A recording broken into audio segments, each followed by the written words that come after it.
आज अपन इस वीडियो के माध्यम से इम्पोर्टेंट क्वेश्चंस को सॉल्व करेंगे जिनकी आने की संभावना बहुत है। नीट 2020 के अंदर भी, नीट 2021 के अंदर भी और 2022 के अंदर भी। तो आइए बात करते हैं। तो इसी क्रम में अपना पहला क्वेश्चन है, conditional reabsorption of sodium and water take place in options first PCT, second DCT, third Henle loop and fourth women capsule. तो ऐसे अपन ने यूरिन फॉर्मेशन वाली वीडियो में पढ़ा था कि यूरिन फॉर्मेशन के समय डीसीटी में से सोडियम और वाटर का कंडीशनल रीअब्जॉर्प्शन होता है।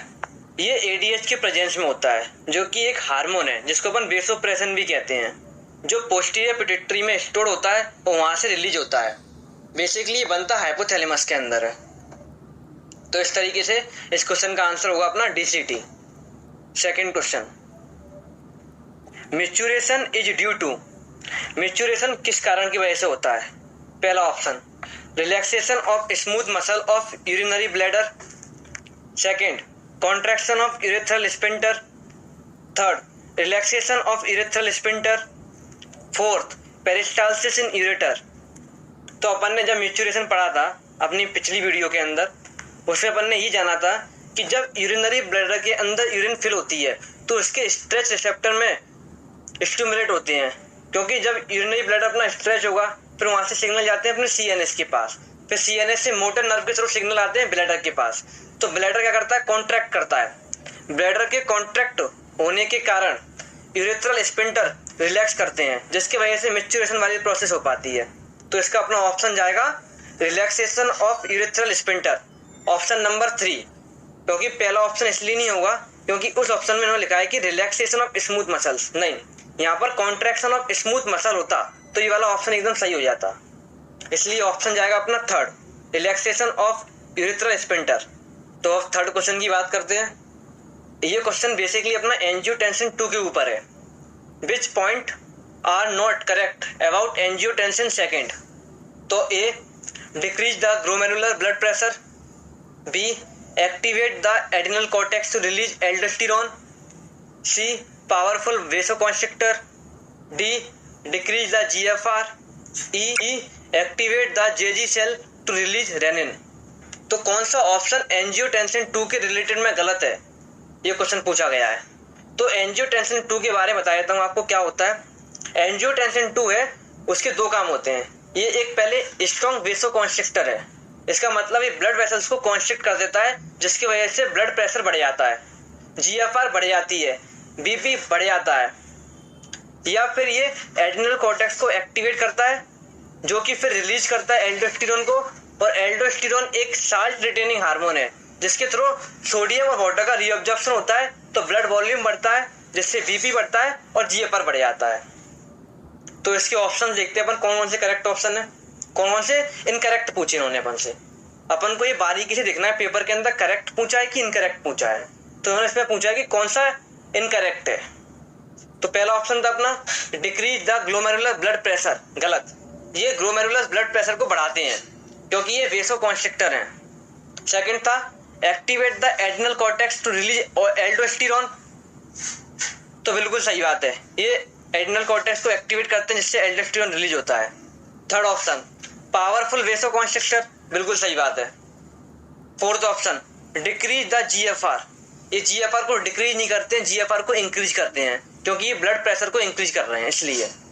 Fifth option activate the JG cell to release renin, basically JG cell को एक्टिवेट करने के लिए एल्डोस्टेरोन नहीं होता है। जेजी सेल एक्टिवेट तब होती है जब ब्लड वॉल्यूम और ब्लड प्रेशर कम होता है, जिसकी वजह से जेजी सेल एक्टिवेट होती हैं और फिर रेनिन रिलीज करती हैं। अब ये रेनिन कन्वर्ट करता है एंजियोटेंसिन नोजन को एंजियोटेंसिन 1 के अंदर, और फिर एंजियोटेंसिन 1 कन्वर्ट होता है एंजियोटेंसिन 2 के अंदर। तो ये वाला ऑप्शन करेक्ट नहीं है, इसलिए अपना आंसर जाएगा ए, डी, ई। क्वेश्चन नंबर 4 की बात करते हैं। Which statement is not correct about glomerular filtration? Not correct, इसका मतलब गलत कौन सा है वो बताना है अपन को। पहला, ऑन एन एवरेज 1100 से 1200 ml of blood is filtered by the kidney per minute. Second, glomerular filtrate in blood plasma except protein. Third, GFR in healthy individual is approx 125 ml per minute और 180 litre per day. Fourth, complete blood plasma is filtered in ultra filtration process. तो चलो इसके answer की बात करते हैं। सबसे पहले ऑप्शन को देखो, एवरेज 1100 से 1200 ml of blood is filtered, बिल्कुल सही बात है। किडनी हमारी पर मिनट के अंदर 1100 से 1200 ml ब्लड को फिल्टर करती है।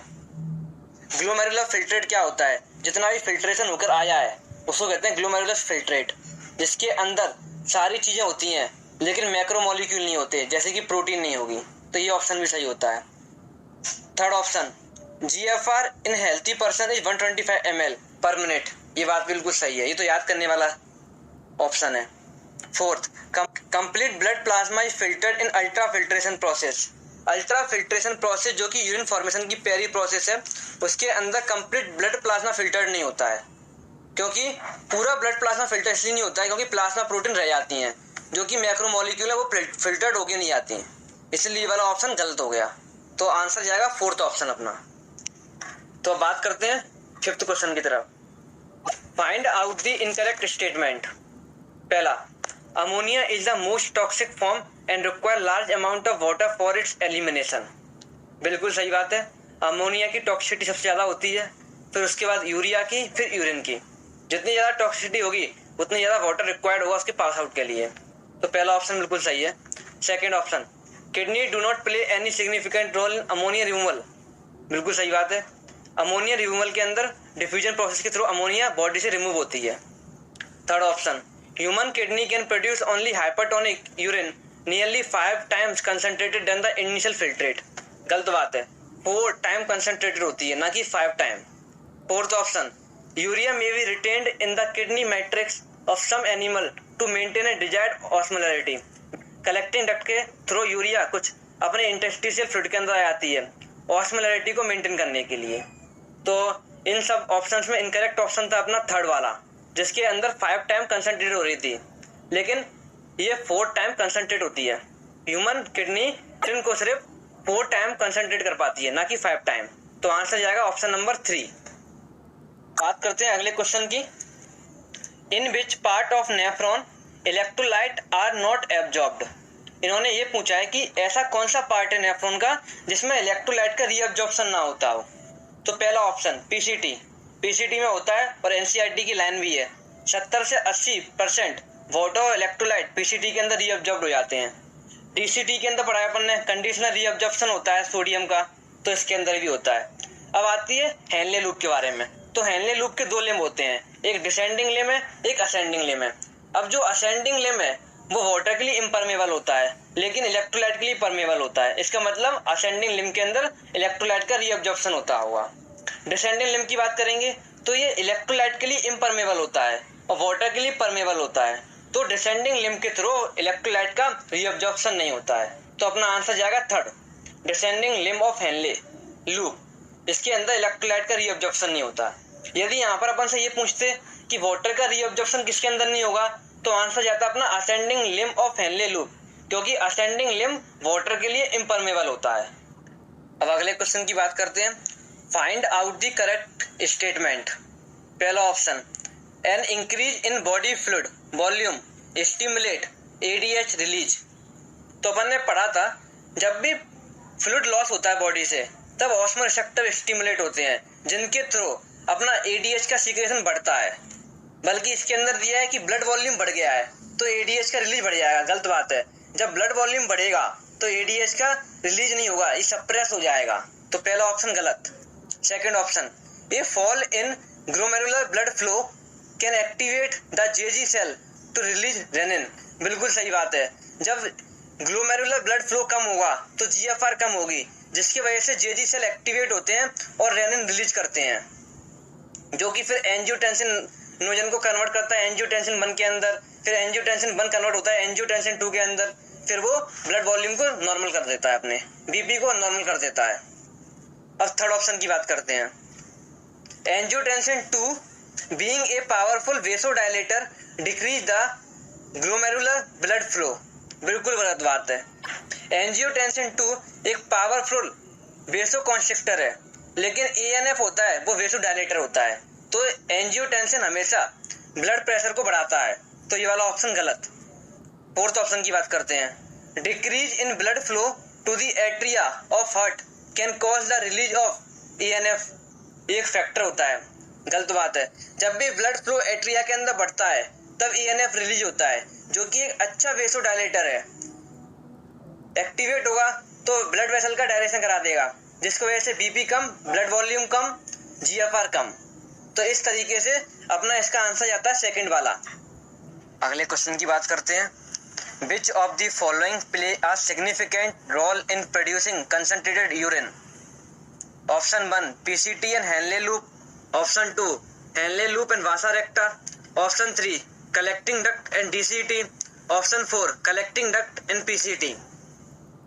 तो अपन ने पढ़ा था कि मैमल्स के अंदर काउंटर करंट मैकेनिज्म के थ्रू यूरिन 4 टाइम कंसंट्रेटेड होती है, और काउंटर करंट मैकेनिज्म में रोल प्ले करते हैं अपने हेनले लूप और वासा रेक्टा। तो अपना ऑप्शन जाएगा second, Henle loop and vasa recta help in या play a significant role in producing concentrated urine.